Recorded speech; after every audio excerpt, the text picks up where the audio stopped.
What's up, everybody? Welcome back to Red Ranch. We're going to be cutting into some Parota today. As you can see, there's some branches growing out of the bark and everything. This log's been sitting for a while. Not to worry, I've already cut some of the branches out, planted them in the ground, and we have some trees growing, some Parota trees growing. So this is a monster log. I can only cut 24 inches wide on the sawmill, so I have to cut it down to size width-wise.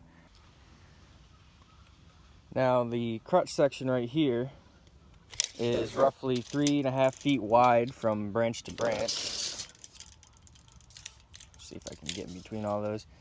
It's around 3.5 feet, and I have to trim it down to 24 inches wide. That way I can fit it up on the sawmill.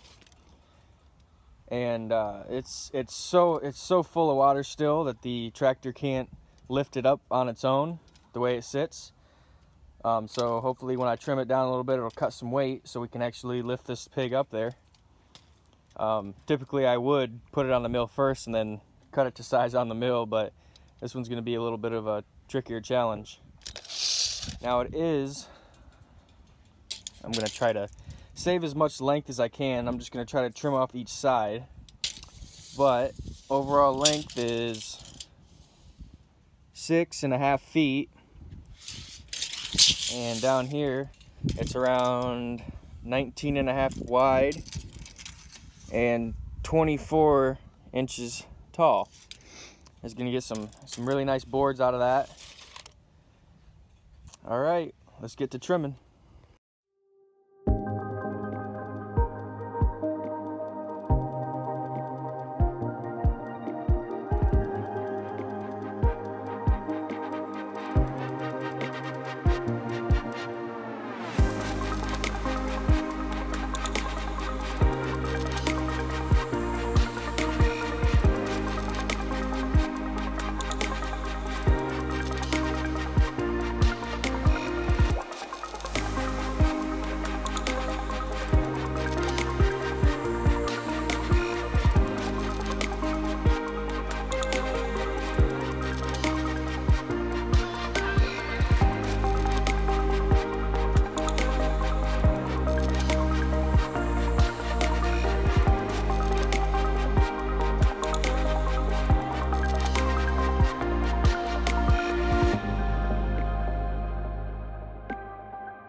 Alright, got the log trimmed down to size so it actually fits on the mill. Got to keep all the length, and we just cut it right down. Unfortunately, it'd be nice to leave it long, but I got the mill that can only cut 24 inches wide, so we got to make do with what we got. And I got the blade on, tensioned, tracked. Let's warm up the engine and make the first cut.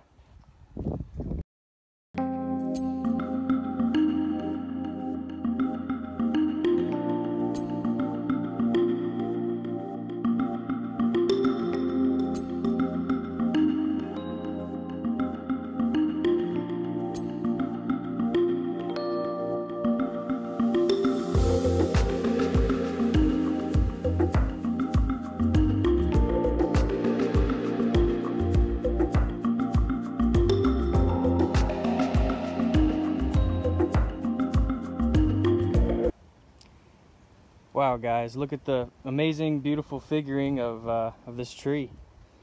Parota is just really, really neat. It's got a huge, thick, cream color sapwood and a nice, hardy, dark heartwood with black lines going through it. There's some amazing figuring in there. And this is just the top cutoff piece. We haven't even gotten into the good stuff yet. Here's the log. Inside of the log. I'm going to be cutting all these around 2 inches thick. Now that we have a flat face, we can rotate and flip the log. That way it's a little more stable when I'm cutting down. But Parota is a very soft wood. It's comparable to pine on the Janka hardness scale. Pine's only 440 and Parota's like 470. And I'm just going to do a hammer test. Parota is actually a less expensive version of like rosewood because they have the same characteristics in the grain and the color, the sapwood and the brown heartwood. So I'm gonna smack some wood with a hammer and I'll just do a comparison. I'll kind of hit it around 50% power and see what kind of divots it puts in it. The Parota is 440 on the Janka hardness scale and rosewood is 2400. And you pay for that in the price. It's a much more durable material, rosewood is, and it makes for great tabletops and stuff. Same with Parota, you just have to baby it a lot more because it's such a soft wood, but you just still enjoy the beauty of it. But we're gonna smack it with a hammer, right in the, we'll do it in the heartwood. You see a nice good divot in there. And then this is a southern yellow pine. Pretty good little divot there. Then compared to rosewood. Now there's an outline of it, but it's just non-existent. Much more dense material. That just goes to show you how soft Parota is. Alright, we're gonna flip this log over and continue cutting.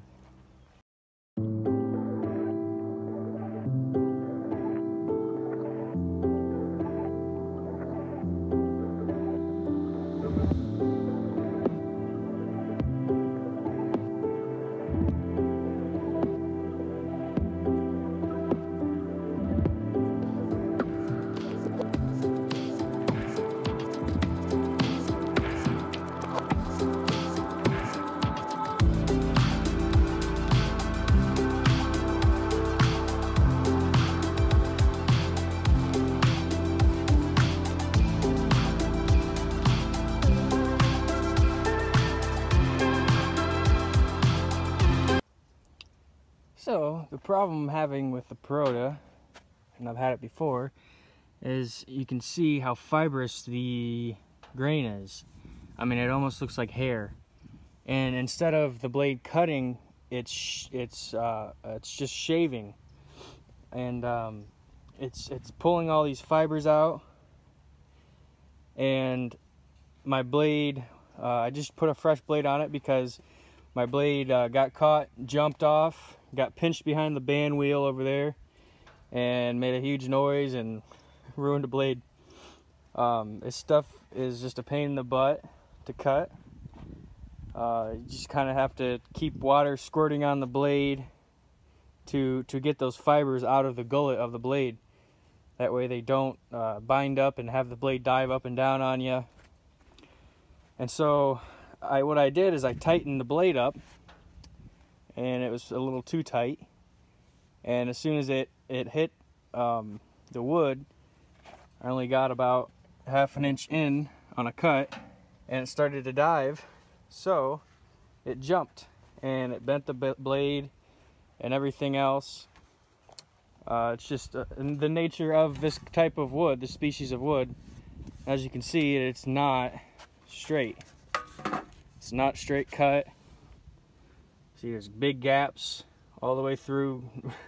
Really wavy surfboard style log. So what I'm doing is I'm just going to cut them thicker than I normally would, 3 inches thick, and then they can dry at that thickness, and when they get ready to be worked with, they can flatten them down and get it to within 2 inches or so once it's all dried. But it's just the nature of the beast, and it's just beautiful wood. It's just a characteristic of it being so soft, very fibrous. Alright, we're going to keep cutting.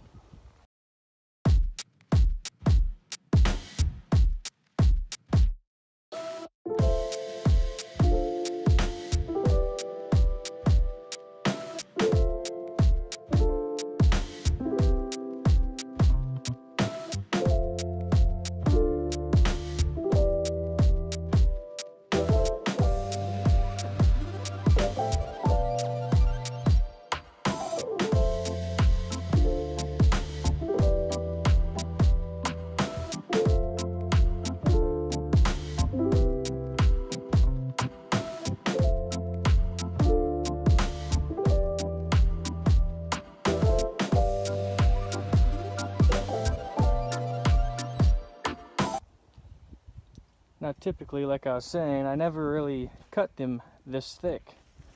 I normally stick to like 6/4, 8/4, which is 1.5 to 2 inches thick.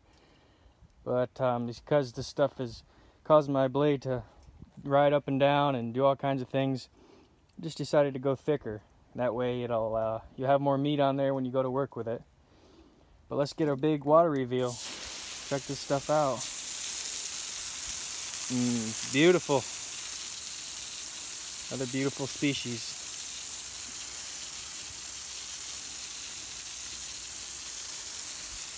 Amazing.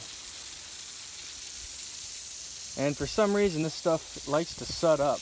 Like it's not any soap or anything that I'm using. It's constantly just causes suds. So if you know what that's from, comment down below. I'd be curious to know, because it's really weird. Never experienced that before in anything else. You can see it would be really nice if we could have kept the branches, because they would have came out around 4 foot or so, a little less than 4 foot. That would have been a nice table, but this is what we got. Beautiful. Nice book matching pieces. I think we have around like 6 inches left, so we can just split these 2 in half and we'll get, you know, a couple of 4 or 5 slabs out of this one log. Beautiful. I'll get a close up of the grain and the feathering.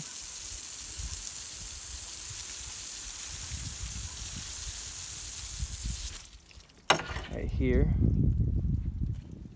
as you can see, it's just got some amazing figuring in the crotch there. Just all intertwined grain, black and browns, some reds in there. Same thing with these ones. Almost looks like an alien. Looks like one eye there, one eye there. The body or the neck. It's really unique. Beautiful. Beautiful stuff. Alright, we're gonna keep cutting. Gotta get these off on the trailer over there and split this in two. Alright, it's settled. Parota is my #1 most hated wood to cut. It is just a pain in the ass. All them fibers, they just pull out and cause the blade to dive up and down and everything. It's all mostly in the sapwood is the softer part that rips up. It always clogs up the exit chute for the sawdust, clogs up the gullets. As you can see on the teeth of the blade, there's like pulp fibers jammed in there, and it doesn't cause the sawdust to doesn't let the sawdust escape. It just jams everything right up, and you got to go really slow and keep the hose on the blade to try to keep that pulp out of the gullet. It's a fight the whole way through. But we got some good pieces, some wavy pieces, and now it's time to stack them up. And this is what we got out of it. Some thick 3-inch pieces. I believe 3 or 4 of them, or 5. Might be one underneath that stack right there of 3. But if you enjoyed, please follow up on the other videos. Subscribe, like, comment. I appreciate everybody watching. Have a good one.